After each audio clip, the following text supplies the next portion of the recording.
This conference will now be recorded. Well, as people start to join us, we just want to say good morning and thank you for joining Socan today, where our goal is to connect science and stakeholders. We're going to give folks a couple more minutes to join us, and then we'll get started.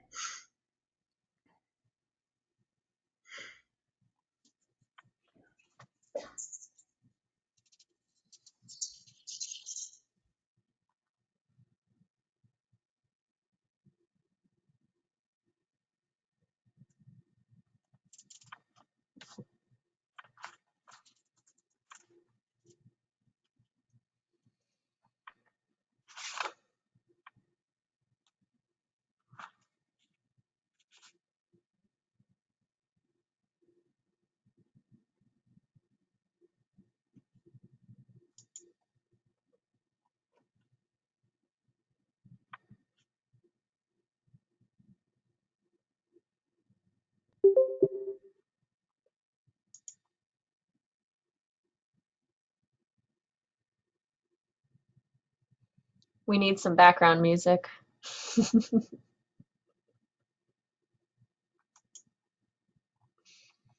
Maybe the sound of waves. All right, I think we should get started. Sounds good. So good morning and welcome to our second SOCAN Stakeholders Town Hall. Our goal of these town halls is to open up discussions based on the topics that have been identified through our stakeholder working group as topics that are important to stakeholders throughout the Southeast. If we'll just start this morning by going over some meeting logistics. First thing I'll do is introduce myself. My name is Janet Reamer. I'm a coordinator for SOCAN. My counterpart, Emily Hall. Emily, want to wave? My counterpart, Emily Hall, is another SOCAN co-coordinator, and we have two invited speakers today that we'll introduce in a moment. So also Juliana Mullen from the Ocean Acidification Information Exchange is helping us out with logistics this morning. Juliana, could you go to the next slide, please? Thank you. So for our meeting logistics, we just want to let everybody know that you are entering in muted mode. If you have questions as we are going through our discussion today, please put them into the chat. We're going to have a question and answer period with our panel after two brief presentations. So we ask that you remember that the meeting is being recorded, and anybody else that's accessing late, the meeting access information from the public site is below. Next slide, please. So I'm going to let Emily do the introduction to SOCAN, and then I will take it back and we'll introduce our speakers. Thanks, Janet. So a little bit about SOCAN, the Southeast Ocean and Coastal Acidification Network. It was formed in February of 2015. It's an interdisciplinary network of scientists, resource managers, and industry, nonprofit and government representatives dedicated to supporting and encouraging discussions on ocean and coastal acidification in the Southeast. And you can see on the slide there we have a map of our region that includes North Carolina, South Carolina, Georgia, and Florida. This group, SOCAN, is supported by the National Ocean and Atmospheric Administration's Ocean Acidification Program and the Southeast Coastal Ocean Observing Regional Association, which is also known as SOCORA. And so since its foundation, SOCAN has synthesized Southeast acidification research, established regional acidification monitoring and research priorities, and developed partnerships with regional stakeholders. Our current efforts are focused on facilitating and development of collaborative research and monitoring activities with stakeholders to help understand and manage the impacts of acidification in the Southeast region. And so we have a team, our executive team, those are the photos that are on this slide, starting with Deborah Hernandez. She is the executive director of Socorro, which is what is housing Socan. She currently serves as the executive director, one of 11 regional coastal observing systems, also supported by NOAA, and directly supports Socan. Her professional interests include improving the linkages between scientists and decision makers and facilitating discussion of public policy issues related to the coast and environment. A little background on myself, I'm Dr. Emily Hall. As Janet mentioned earlier, I am one of the co-coordinators of Socan, and we've been doing this since July of 2020. I'm actually located at Mote Marine Laboratory in Sarasota, Florida, where I manage the chemical and physical ecology program, as well as the ocean acidification program. Most of my interests involve researching and monitoring nutrient patterns in relation to harmful algal blooms in the west central coast of Florida and investigating sources of nutrients in aquatic systems, as well as looking at carbonate patterns associated with harmful algae. Most of my OA, my ocean acidification program in Sarasota, is actually work done down in the Florida Keys, where I've developed 2 ocean acidification and climate change experimental systems to study the effects of global and local variables on coral reef ecosystems. And then Dr. Janet Raymer, the other co-coordinator of Socan, is a biogeochemist at the University of Delaware with a focus on the marine carbonate system, CO2 air-sea exchange, and ocean and coastal acidification. She does a lot of work focusing on the state of ocean acidification on the South Atlantic Bight Shelf, in the coastal region and inland waters. She's been dedicated to understanding long-term increases in surface CO2 and related increasing acidity across the region. And so that's a little bit of our background. We also house at Socan a science working group and a stakeholder working group, where we have about 6 to 10 people in each group that help us determine paths forward, how we can work together, and just what we need to focus on within our region. And lastly, I want to point out in this map here, we have it circled another CAN that we work closely with it, which is GCAN, the Gulf of Mexico Coastal and Acidification Network, because we overlap on that west coast of Florida. So there definitely is overlap, and we work very closely together to understand both in scientifically and with our stakeholders. Next slide. And so I'm going to hand it back to Janet now to give you a little bit of update on what's going on in our region.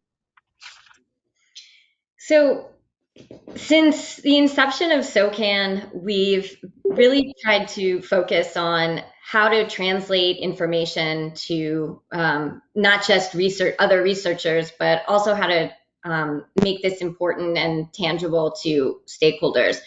So briefly, we're just going to go over some updates from the state of acidification research in the Southeast. There really hasn't been much of an update since our previous town hall back in September, but we still know that there's a decrease in coastal pH in the South Atlantic Bight, which is seen in the top graphic. Then we also know that in the Gulf of Mexico, in that portion that we share with GCAN, we have a pH decrease as well between approximately 2005 and 2017. The overall decrease in the South Atlantic Bight, I should just mention, is based on long-term research that has gone back all the way to 1991. Then most recently, in a paper that was published in 2020, we have determined that parts of the Florida Keys coral reefs are already showing net dissolution, and that biological processes are greatly contributing to the elevated CO2 in these areas. In this graphic down on the right corner, you can see that it's the green line, is the biological contribution to the overall change in CO2, and it's markedly higher than some of the temperature processes. And so we definitely know that that the temperature and biological processes in our region are all contributing to increased levels of CO2, therefore decreases in pH. Next slide, please. Also, here at Socan, we're very proud to report that we are growing our collaborative network. So back in September, when we hosted our previous town hall, you can see the red sites are the sites where we've had long-term relationships, but we've added some sites just since September. So we're now collaborating with researchers from Coastal Carolina University and the University of South Carolina at Beaufort. Those are grant proposals that we just put in, and we're very excited to be working with new researchers. We're also working with new researchers at the University of Georgia. Even though we have had a long standing relationship with the UGA, we're bringing new folks into the fold. Also, we have new collaborations at Florida Atlantic University and with industry partners Sea Venture Clamco. So we're very excited, and we're happy to present today our second stakeholder town hall. If you could go to the next slide, I will be happy to introduce our speakers. So our first speaker today is Queen Quet. She is chiefess of the Gulligici Nation and founder of the Gulligici Sea Island Coalition. We're very honored to have her with us today. She's also on our stakeholder working group committee and has been a champion for ocean acidification research throughout her community. If folks aren't familiar with who the Gulagici are, we have some links at the end of this presentation to help you understand who they are, and I'm sure that she'll tell us a little bit about them today, as well as her work with non-traditional education centered on community engagement within the Gulligici and the Sea Islands in South Carolina and North Carolina and Northern Florida. And then our second panelist today is Dr. Noelle Bouquet. She is an assistant professor of environmental studies at Eckerd College. And we're excited to have her perspective today because her focus for her research is basically between human relationships with the environment. So she'll be able to address some of the social vulnerability issues that the CANs have been charged with researching over the next few funding cycles. So I'm going to now hand the presentation off to Queen Quet as I start a video. So Juliana, if you'll let me, so I'm going to share my screen and then take it over to the YouTube video.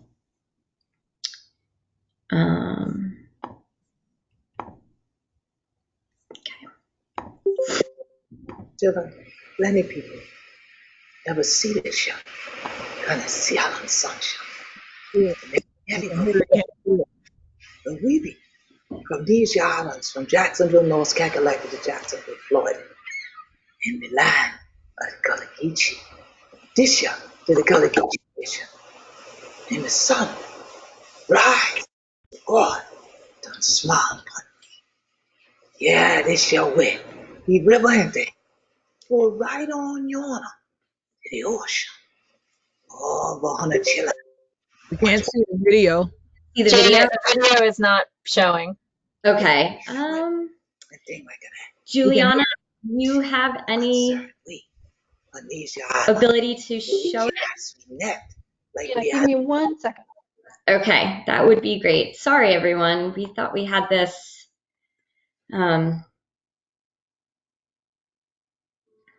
issue solved, but I guess every day technology brings us new challenges.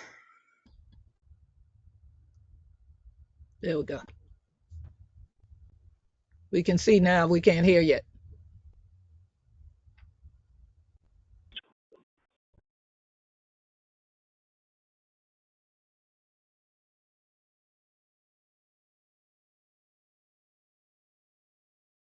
No audio. Would you be able to narrate? No, you need to be able to hear.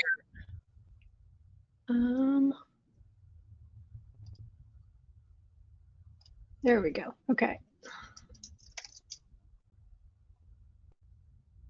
Thanks everyone for your patience.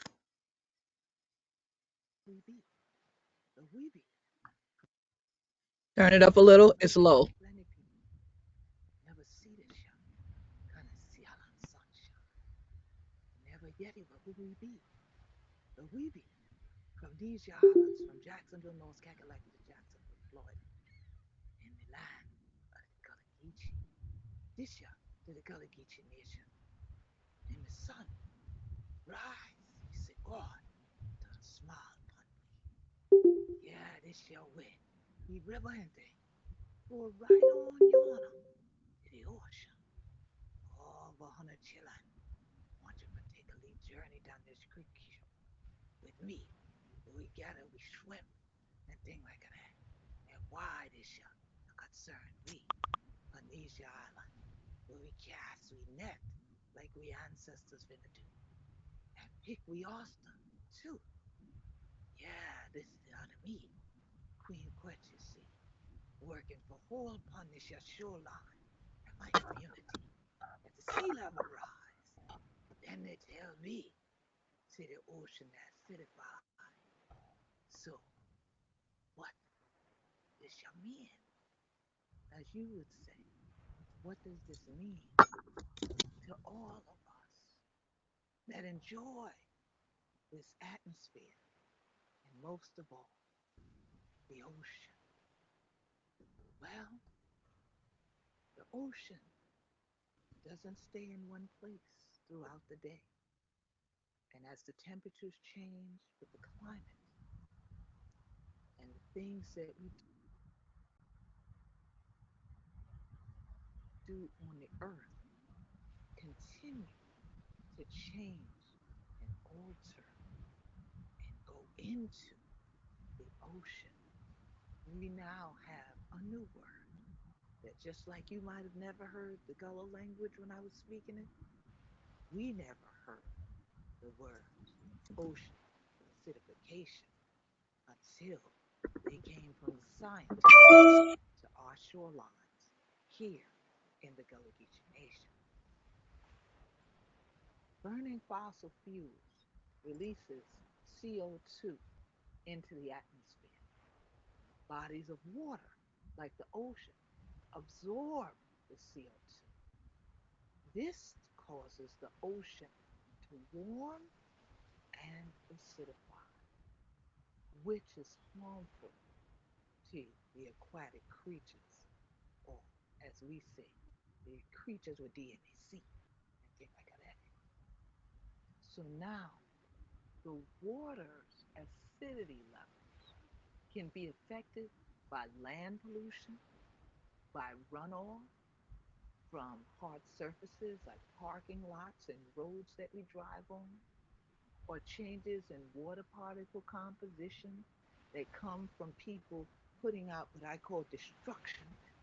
If these things keep going into the sea, we won't have what we consider the delicacy, like bull crab, or we devil crab, or plenty of visitors, like for not just coming for sea, but nyampa, like a we. Now this concerns me because the shells and skeletons of our shellfish, like the oysters and the crabs, slowly dissolves as the ocean acidifies, and their growth slowed. And so, if this concerns you too, I invite you to come join we on these shorelines of the sea islands, and let's work together against climate change and ocean acidification. And let's make not only the sea and the ocean be healthy.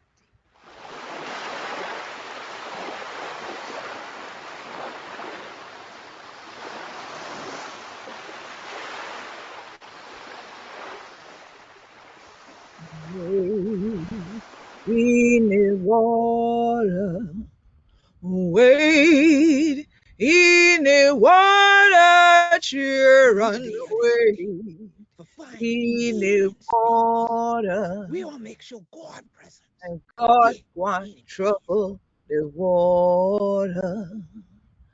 Now this your time. You ain't got the trouble with water and thing to all dog. It a we. These your children. We call human and thing like that. It a we to do. On the land and thing like that. That'll go on into the creek, into the ocean. All this your time. And then them thing what did that, they coming back in the we. You can't understand how the rest of the people in the north say, we body or mostly water. And so yeah, in the Gulligici nation, we crack we teeth. We say the water to bring we, the water going to take we back.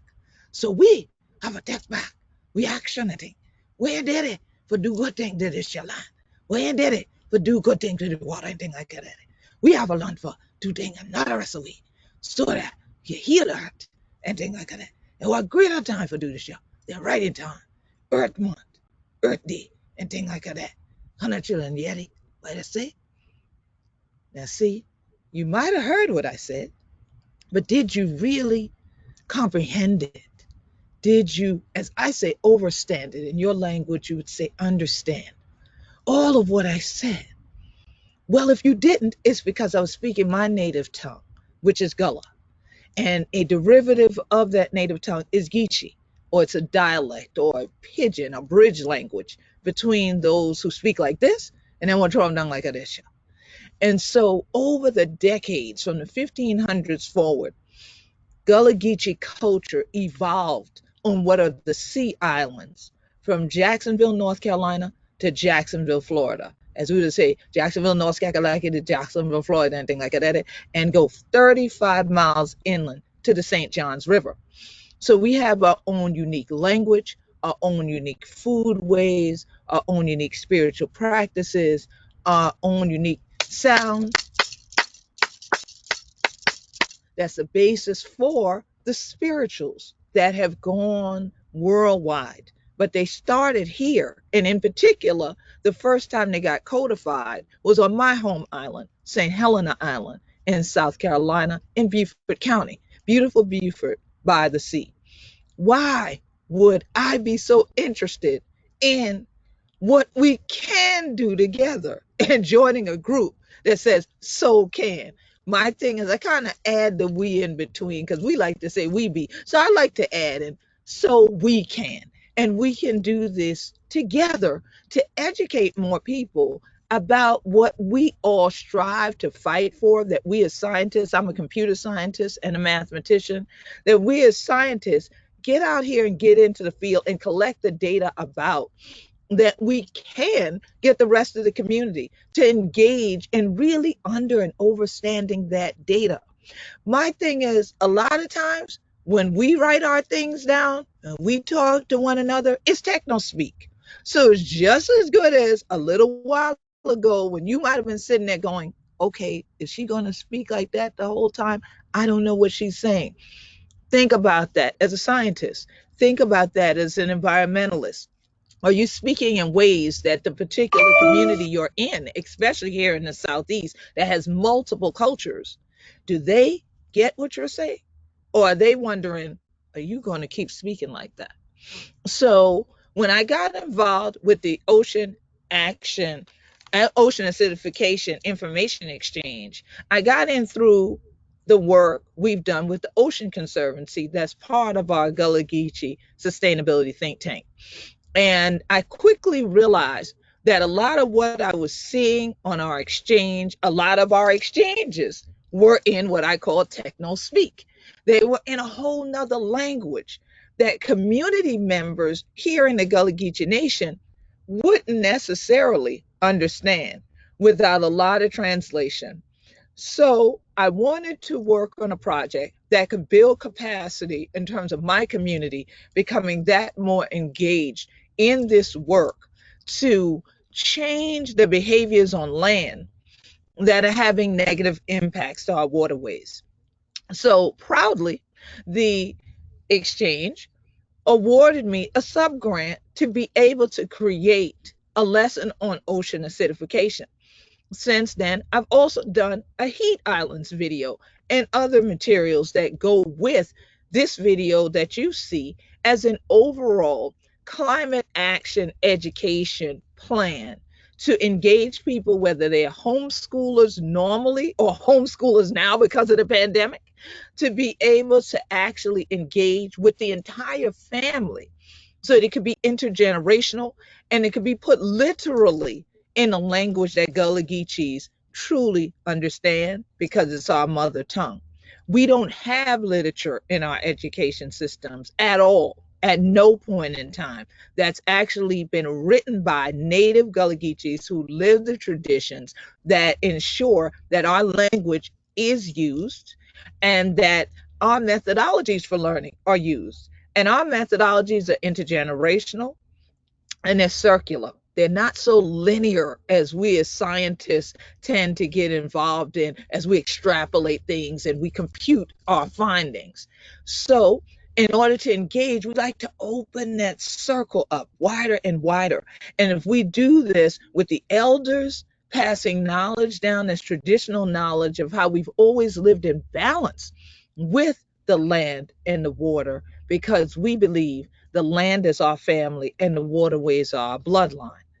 Then we also can have the youth who are more technologically savvy than many of the elders say, well, wait a minute. Well, what about this? And show this video, go into the lesson plan, and then get the family out and about, out in the sun, out on these shorelines that all of us are fighting for so hard to maintain, but especially to then get in the water. And who wants to get into water that's been polluted?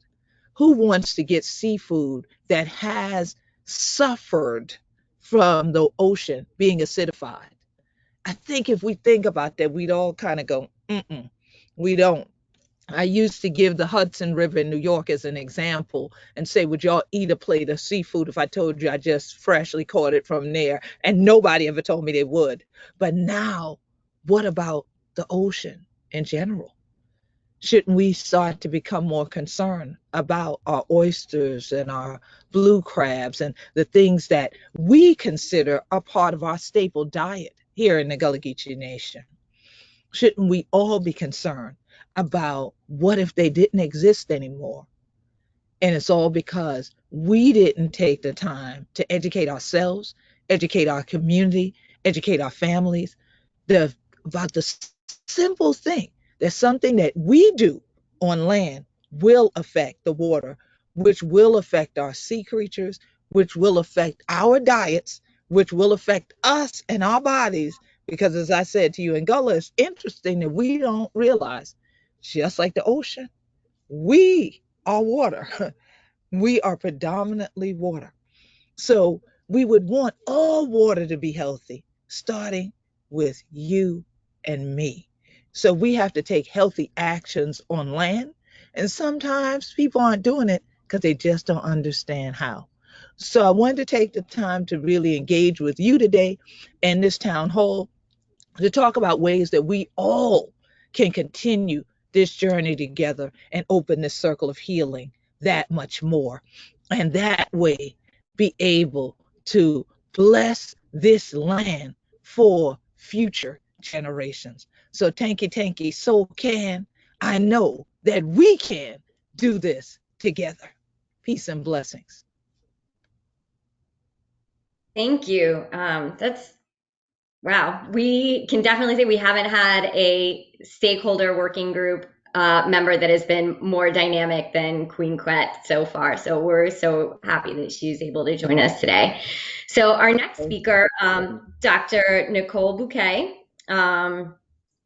Juliana, if we could go to the next slide and hand over the talk to Dr. Bouquet. Hi, folks. Thanks for inviting me here to the Socan meeting, and so nice to meet you also, Queen Quet. This is a really nice networking opportunity, as they say in academic speak, but just nice on a personal level. Okay, so I think we can go ahead to our next slide. I can just just to introduce myself a little bit more, I am a human geographer, which means I study the relationships that people have to their environments in different places. And I am currently located at Eckerd College, which is in Tampa Bay. And I always really enjoy working on some projects, in my own region where I am. So this is a project that came out of my interest and my colleague Jessie Fly in anthropology, her interest. We just noticed, that there were interesting things happening in these fishing places around Tampa Bay, and we started reading stories about how some of these fishing spaces were being closed, and the various impacts that was having on people. And so we wanted to investigate this a little bit more.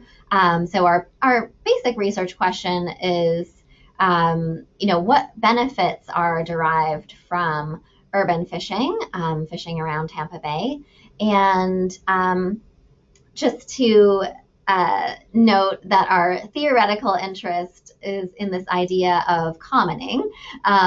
One definition is the active and ongoing interactions between humans and non-humans in the process of negotiating benefits and needs for interlinked social ecological communities, which just off the top of my head actually bears some resemblance to the kind of circular thinking that Queen Quet was just talking about.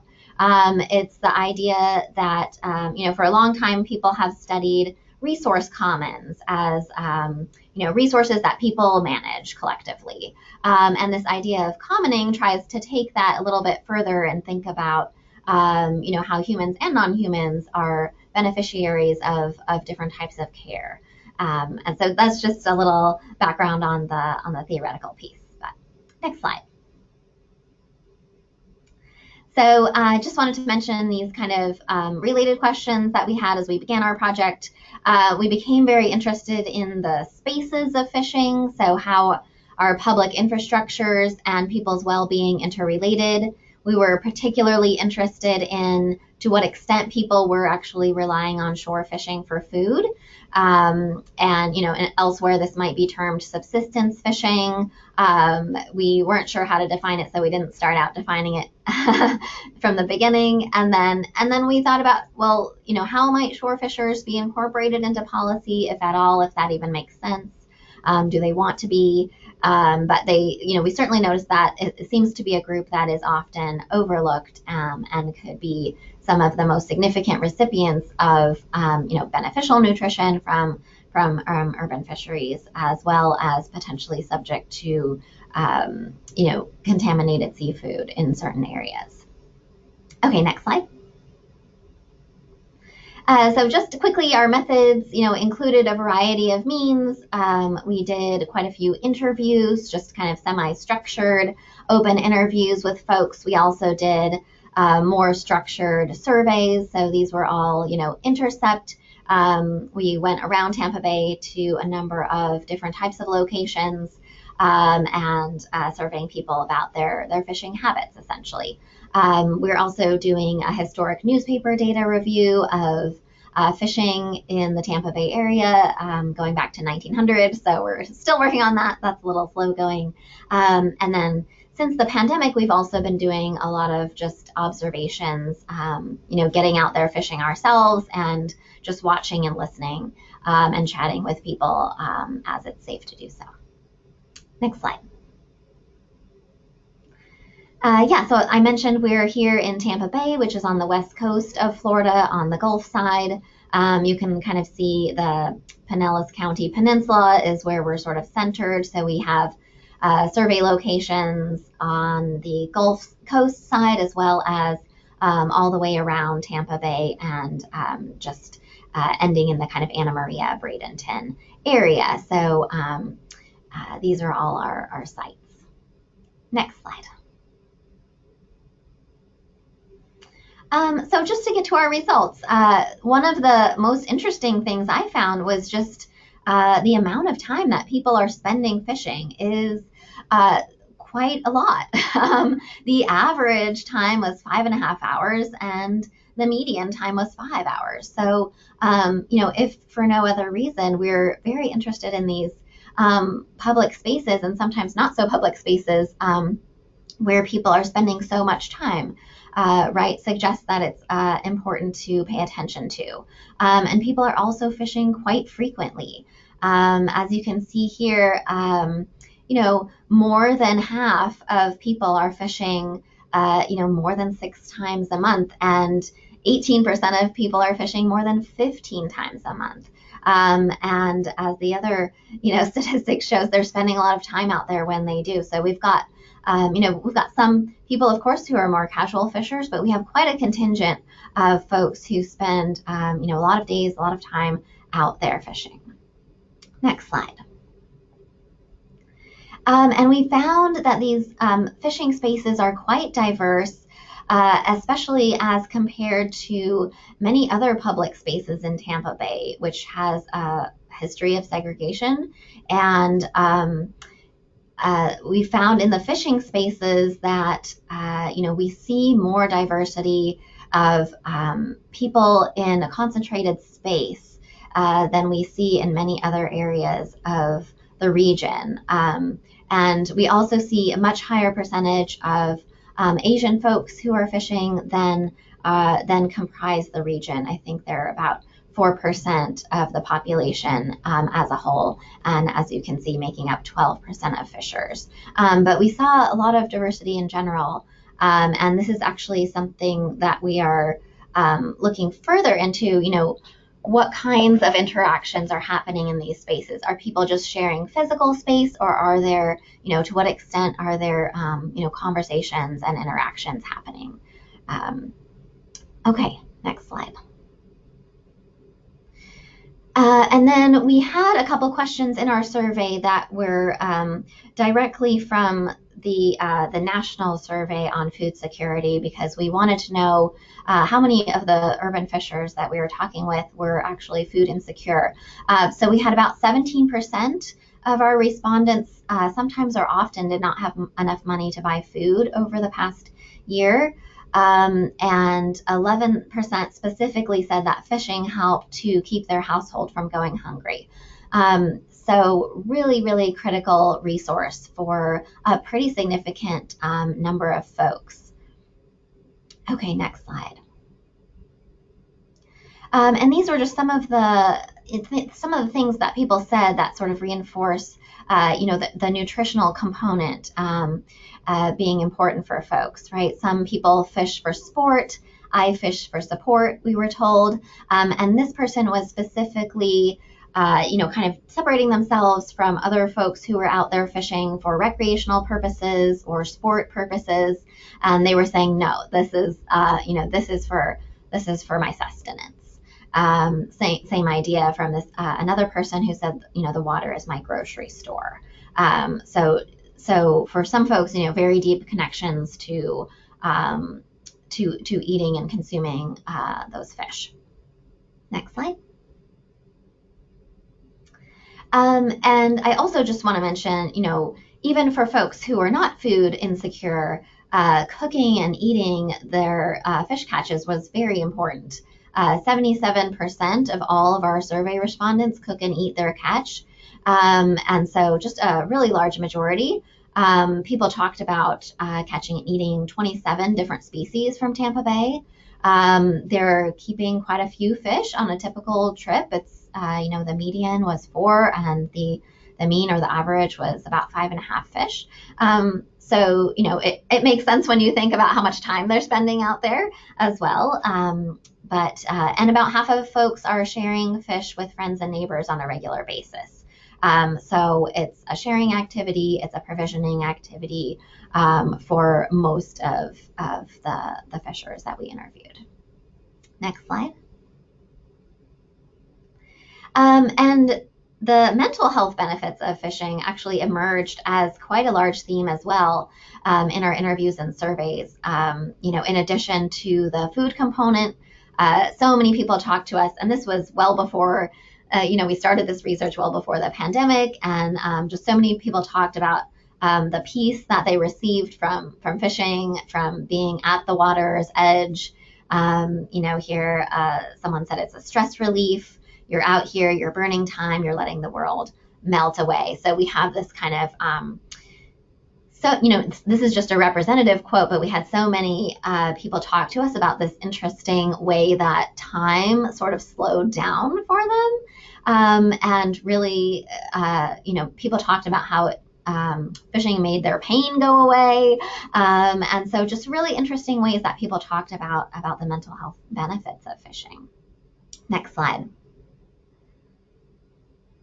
And similarly, a lot of social and cultural benefits were mentioned. Folks who hadn't been fishing for as much time often would talk to us about, how they would come out to the piers to gain fishing knowledge. This person said, I just moved here. I come to the park a lot because I can talk to people that have more experience than I do.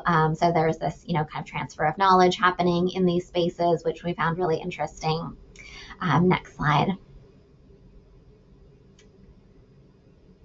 And at the same time, I do want to mention that we also found, some social tensions, particularly between people who are in these spaces to obtain as many fish as they can, whether they're, food secure or not. And there's some tensions with folks who are primarily catch and release fishers, and people accusing each other of not following the rules, or not fishing properly. And so there are, some tensions in these spaces as well. Next slide. And there's also tensions over the physical spaces of fishing as well. Like I mentioned before, a number of bridges have been closed to fishing in Tampa Bay.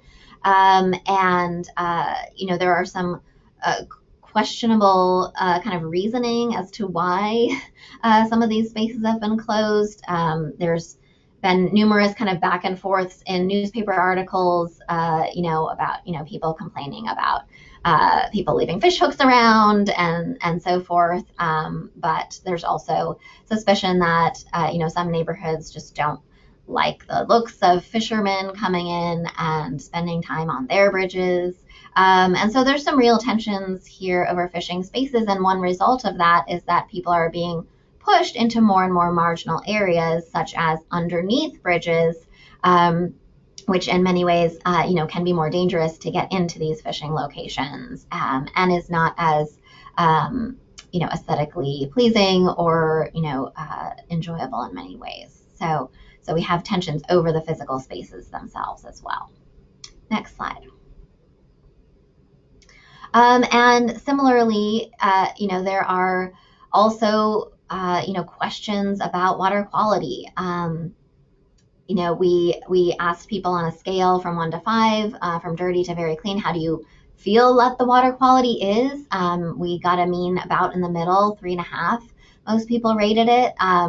And this is likely because as we were surveying, there were quite a few sewage spills, actually. This was, a couple of years ago when we first started, there were a number of sewage overflows into Tampa Bay that people were aware of and very concerned about.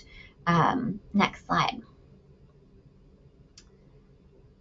And then, of course, more recently, we've had the Piney Point phosphorus pollution spill just a couple weeks ago, which is still, a huge topic of conversation on all of the local fishing blogs and, Facebook posts and social media. And then, red tide has been a persistent problem yearly in Tampa Bay as well. And so people are really aware of these issues and concerned about them. Okay, next slide. So you all are the experts on ocean acidification. Like I mentioned, I'm a human geographer, a social scientist. But, obviously, there's some implications here we can talk about more in the discussion. But of course, if they're, oysters and these mangrove habitats are really critical for juvenile fish as nursery areas. And, there's a lot of concern about what happens if these are, becoming less abundant. Next slide. So just to kind of summarize the key dimensions of urban fishing that we found, that it provides a lot of social, cultural, mental, and nutritional contributions to people's well-being. We found a lot of cross-generation teaching of skills. cross-cultural communications, and just the fact that these are very diverse spaces. And we see a lot of social ecological connectivity here, sometimes for better, for nutrition, and sometimes for worse, right, with those those water quality concerns. And next slide. So just briefly, we thought about, what might be the potential benefits of kind of defining this sort of fishing for policy purposes. Of course, it would be great to highlight fishing's importance to diverse populations and communities, to really highlight the importance, again, to food insecure populations, which could really be better articulated in debates about coastal land use change and water access, and potentially, create more support for shore-based versus boat-based infrastructure. There's a lot of grants out there for building boat ramps and that kind of on the water access. And in contrast, with shore fishing, we see diminishing spaces. So we feel that it would be important to bring this issue up. Next slide. On the other hand, there's drawbacks as well. Fishers that we talk to do not necessarily want a spotlight on their activities, especially those who might not be U.S. citizens. They worry about further licensing requirements. It's currently free to fish from shore, but this is, what people are concerned about, legitimately concerned about, and that, fees could, of course, deter subsistence or food insecure fishers as well. Okay, next slide. Last slide, I think, is next. So I just wanted to leave you with some of the emerging questions that we are thinking about. We're wondering, how does shore fishing affect socioecological resilience in coastal communities? What characteristics of those fishing spaces, whether they're formal, what kind of legal scenarios, accessibility, and so forth relate to the emergence of community well-being? Whose definitions of resilience or well-being are prioritized in the kinds of governance strategies that we see around these areas, and what effects have those had on the distribution of these fishing spaces? And then, of course, we're curious about the role that urban fishing has been playing in responding to pandemic stress and economic hardships. So thank you again for having me. Appreciate it. Just want to acknowledge my research assistants, and of course, all of our kind interviewees and participants. Thanks. All right, thank you. Those were both great talks and very different from each other, but I love how they were both very connected as well. We would like to go ahead and answer any questions that anybody has. You can go ahead and put questions in the chat that we can read and read out to the speakers directly. So far, I don't see any, but I'll go ahead and start with my first question. This one is for Noelle. When you've done some of your interviews with some of these fishermen, do you bring up at all the ideas of climate change or ocean acidification, and ask the question if they're worried about it or not, or do they have any concerns, or do they even know what this stuff is, or what what kind of an effect it may have on their fisheries? We have not asked specifically. So we have asked about, how they feel about the water quality and how they feel about the fishery populations in general. Do they feel like the fishing is as good now as it was in the past, if they have a lengthy, history in the area? So we've gotten some spontaneous comments about things like climate change. I can't think of any spontaneous comment that we've had about ocean acidification. So it remains, under the radar, I think, for a lot of folks, and especially fisher folks. Yeah. Yeah, it definitely is it's a little bit under the radar, especially in the Southeast region. But, hopefully town halls like this will start getting that motivation out there. And so I see a question from Caitlin. Caitlin, either you can unmute yourself and ask directly, unless you want me to go ahead and read the question for you. Nope. Okay. From Caitlin, Noelle, were there any hesitations from interviewees? We are thinking of doing something similar, but wonder if people would answer honestly depending on logo attire. You mean the logo attire of the interviewers? Or Yeah, thinking of the interview presentation, you know, we would be coming from an agency trying to learn more about the communities using the resources, and we don't want the perception of an agency or a logo or the interview or presentation to Hinder your yeah, interaction. I understand. Yeah. Sorry, Queen Quet, were you going to say something? I was just saying to hinder her interaction because I saw she was struggling for the words because we've done this as well. So go ahead, Noelle, and I'll answer after you answer as well. Yeah. So I understand your concern, and I would also be a little bit concerned coming from an agency. So we're lucky to be able to use, college students as our, research assistants, and we always made very clear that we were coming from Eckerd College, and we have these questions and this research project, and we are not connected with any government agencies. And we found that people were very open with us on the whole. Generally, if they agreed to talk to us, we did have some people who refused to talk with us, but that's something I've experienced in every research project that involves interviewing or surveys, which is pretty normal, and we can think about the reasons why we had some refusals. But overall, the vast majority of people, once they understand what kinds of research questions we had, they were very open and eager to talk with us. So there, yeah, people are a little bit hesitant, but I think as soon as they realize that you're not law enforcement, that they will open up to you, most likely. Mm-hmm.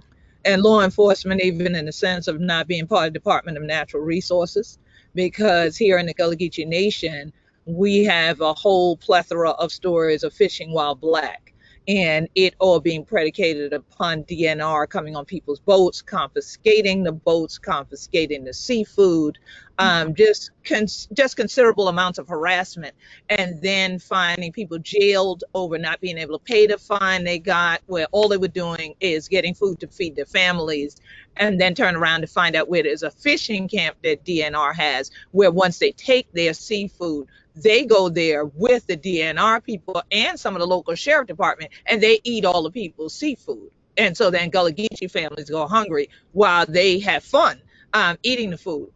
So that is a major issue. And I wanted to point out, we have this anthology, which is called We Be Gulligici, and it's called Cultural Capital and Collaboration Anthology. You can get it at gulligici.biz. I'll drop that in the chat later as well, because we did this so that academic researchers or even individuals like you who are in agencies that want to know respectful ways to come into communities and engage with them, not only in this research, but other forms of research, could do that without insulting the community and also having the community, stay at a distance from you. And so some of the work that we did with Safe Sea Healthy Me is also mentioned in here, which was a collaboration we did with one of the researchers at MUSC, that was part of our public health division there at MUSC, the Medical University of South Carolina.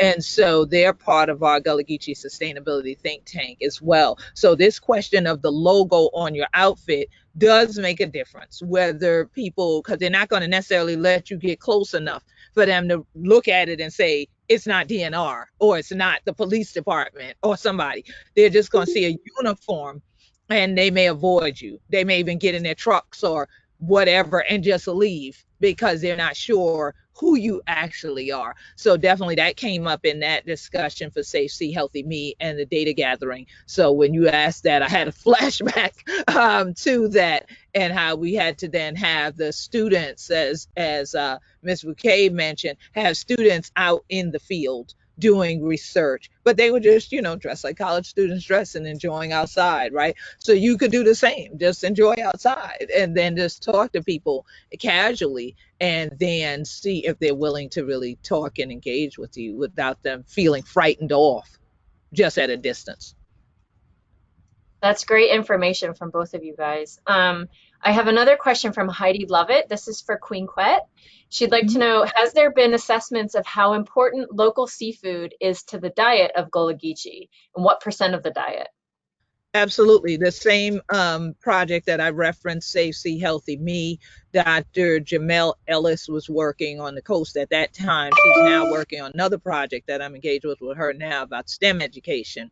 But she did an extensive amount of work for her thesis paper concerning our diet, what we eat, what we don't eat, and how large of a percentage of our diet that is.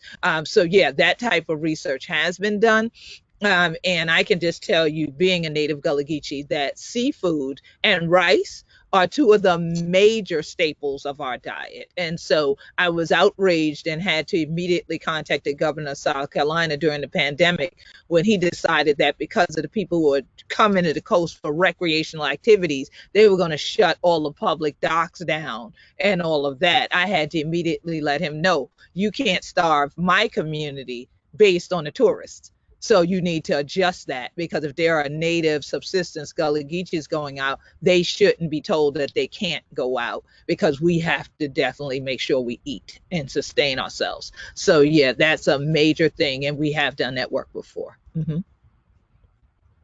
Great, thank you. And then another question from Heidi. This is for Noelle. Is there any information as to what % of the regional population overall engages in shoreline or urban fishing? That is a great question. I have searched for the answer to that. It does not appear to exist at the moment, so maybe it's a future research project. But yeah, I even thought about there's some things that conservation biologists do to sort of extrapolate endangered species as like percentages of overall population, but yeah, so I'm thinking about this question, but I don't have an answer for you today. More work to do. Queen Quet, I have a question for you from Ryan Ono. I know the Golagici Nation is vast and diverse along the coastline, but can you further paint a picture for us of what Golagici subsistence fishing looks like? What species are targeted? Who does it? Where does it happen? And then he has another question after that. Okay. Yeah, Ryan always has a follow-up. It's good to have Ryan here. He's one of our partners on the Ocean Conservancy, so I'm glad to have him here. And he has eaten a tremendous amount of our seafood. So if you all want to say there's overfishing, it might be just to feed Ryan when he comes to visit us. And so definitely, Ryan, to paint that picture, if you just think of the intercoastal waterway, especially from Jacksonville, North Carolina down to Jacksonville, Florida, imagine going out doing anything like that at first thing in the morning when we sit there clean. So just get out there early in the morning as the sun is rising, and you will see people not only taking boats and putting them down ramps and going out, but also going down while it's low tide into areas where the river has subsided. The creek is low right now, but the oyster beds are standing up so that they can stand there and cast nets. We still use cast nets. We still use the fishing pole. We have other traditional ways that we catch crabs and other things. And the people that do it is almost anyone. My mother and those have done this. My grandmothers and those did it, as well as grandfathers. So both men and women, little children, elders, we all go out depending on what it is we want for nap on that evening. What do we need to eat that day? And what is it that we are bringing it in for? Is it a family reunion? Is it other things? So whether we are getting blue crab, shrimp, whiting, mullet, mullet is always out here. It seems like we used to have catfish. Those catfish migrated out of Beaufort County, and they have a tremendous amount of catfish for some odd reason in Georgetown County, South Carolina. I'm still looking for someone to partner with me to gather the data on why that happened, what happened to the water that made them move, and so that we can't catch one catfish in Beaufort County, but I go to Georgetown and people almost fight each other for the stuff. And so shark is another one, various varieties of shark. And so there's a lot of different varieties that are, as you say, quote unquote, targeted, but we don't consider targeting them. We just consider them part of our consistent history and heritage of our diet that's been passed down for hundreds of years. And so those were just some of them, along with, of course, the oysters that also get picked. And when you go into North Carolina, the clams are also a major part of the staple of the diet there. Great. And that leads into the follow-up question from Ryan, which is a very pertinent question. Do these areas and practices overlap with known hotspots of coastal acidification? And that could be a tougher one to answer in the Southeast, as our research areas have been fairly limited. But Janet may have a thought on that. Yeah. Well, what we know right now is that across the Southeast, anywhere where there's freshwater inflow, you're going to have a lower pH. So those are sites that could have greater risk for acidification. And then when you add in eutrophication and biological processes, then that compounds the low pH due to freshwater, because you end up with low pH due to high biological production. That then, as the bacterial respiration proceeds, it puts CO2 back into the water. So unfortunately, we haven't had a lot of success with funding proposals yet for synthesizing this information, but we're keeping at it. We have 5 proposals in right now that involve Socan for synthesizing long-term pH and therefore acidification data across the Southeast. So hopefully over the next few years, we'll have some more concrete answers to that. But right now, we just know that wherever we find freshwater inflow, we inherently have lower pH. Great, thank you. And again, shows how much more work we need to continue doing between the scientists and our stakeholders and in the communities involved. And there have been a lot of other really great comments, a lot of good job, very interested, to follow up further. And I want to make sure I acknowledge those. But I guess I'm trying to look. There is one more. Well, Meg Chadsey wrote, Washington State, where she lives, has a history of denying indigenous people across to their traditional foods. The rights of Washington Treaty tribes has been upheld in court. Does the Gulligici Nation have similar legal recourse? And then she wrote, you may have just answered this while she was typing, so thank you. I don't know if you have anything to add to that, Queen Quet.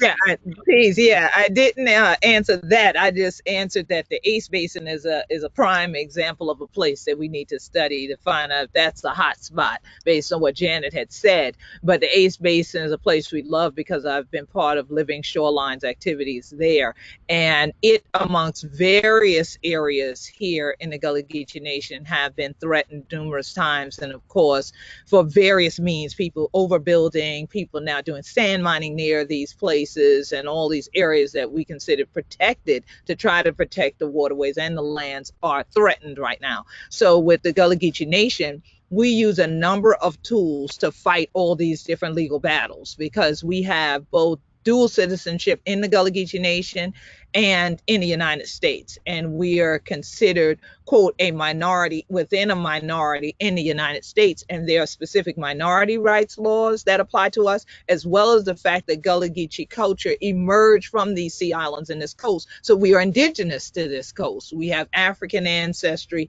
and indigenous ancestry, but the Gulligici culture is indigenous to the Southeast. It emerged here. It's the amalgamation of a number of cultures. So we use international human rights law. We use earth rights law. We use any domestic law that we can, like where I live on St. Helena Island, we have a cultural protection overlay district, which is a county ordinance to protect Gullah-Geechee culture. So we have to consistently and constantly invoke these different types of laws. Laws are only as good as those who uphold them, as them being upheld. And so when it comes to your rights, we have to constantly fight for our rights in indigenous forms and so on. I'm actually speaking for the United Nations again in a side event next week as part of the Indigenous Peoples Forum and week of activities. So we use all of those things. And in the United States, we have a law called the Gulligici Cultural Heritage Act. It passed by the U.S. Congress back in 2006. It was signed into law by then President George Bush. So many times people don't even know that that law is on the books. So if they don't know it, they can't use it. And so once again, forums like this are so important.